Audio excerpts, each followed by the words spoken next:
रूमी बहुत बड़ी ताकत समझते थे अपने आप को। जनाब उमर के जमाने में उनके खिलाफ लश्कर कुशी हुई।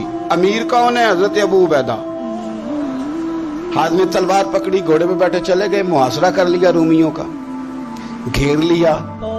अब रूमियों ने कुछ थोड़ी सी मुजाहमत करने की कोशिश की, बाहर आए, लेकिन कुछ भी ना हो सका, मुंह की खा के वापस अंदर चले गए। कई दिनों से हजरत अबू उबैदा की फौज ने मुहासरा किया हुआ है। जब तंग आ गए तो पैगाम भेजा कि हम सुलह करना चाहते हैं। पर मैं सुलह तो मुसलमानों का पसंदीदा काम है, आ जाओ। उन्होंने कहा जी हम जजिया दे देंगे, हम किसी तरीके मुसलमानों के इताअत में आ जाएंगे, आप हमसे बात करें। फरमाया भेजो। उनका सिपा सालार आया। उन्होंने रोब डालने के लिए ना मुसलमानों पे सिपा सालार को बड़े कीमती कपड़े पहनाए, जर्क बर्क लिबास, आलीशान पोशाके, 5-7 लोग साथ। ये लोगों का तरीका होता है। वो प्रेशर डालने के लिए लोग किराए का मकान भी खरीद लेते हैं, किराए की कार भी हासिल कर लेते हैं, लोगों के बर्तन भी इस्तेमाल कर लेते हैं, किसी के घर से फर्नीचर भी मंगवा लेते हैं। तो आपने ना वो जर्क बर्क लिबास पहने हुए उन लोगों को आते देखा। अब वो बड़े अपने अंदाज में तो रोब डालने के लिए आए थे ना। तो आके पूछा मुसलमानों के अमीर कहाँ हैं लश्कर के? तो उन्होंने कहा इधर ही थे, यहीं कहीं होंगे। बड़ा हैरान हुआ कि हम तो बड़े लाओ लश्कर के साथ आए। याद रख लें, रोब कपड़ों का नहीं होता, रोब किरदार का होता है। फिर पूछा कहाँ है? ने कहा जनाब वो सामने खेमे में देख लो।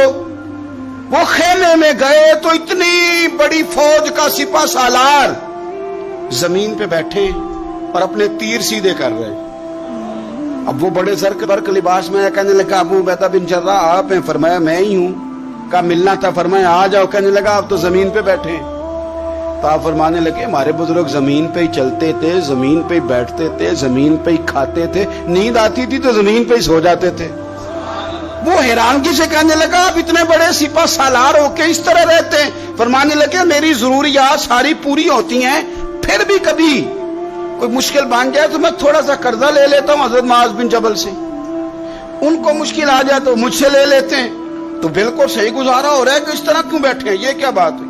हमारे यहाँ लोगों का रोना धोना नहीं, रोज मकान कोई नहीं तो रो पड़े, बच्चे की शादी करानी है तो रो पड़े, ओहो जी क्या बताएं गरीबी बढ़ी है तो रो पड़े। जमीन पे बैठे हैं, जमीन पे बैठ के खुश्क टुकड़े खा रहे हैं, पर कह रहे हैं बड़े मुतमईन है। यार क्या हुआ? कोई ऐसा मसला नहीं। अगर कभी मुश्किल आ जाए तो मेरे दोस्त है हजरत मुआज बिन जबल, थोड़ा कर्जा ले लेता हूं, उनको जरूरत पड़े तो मुझसे ले लेते हैं। रूमी सुलह भी कर गए, बात भी कर गए, पर जहां जहां गए ना हजरत अबू उबैदा बिन जर्राह का फकर भी बयान करते गए।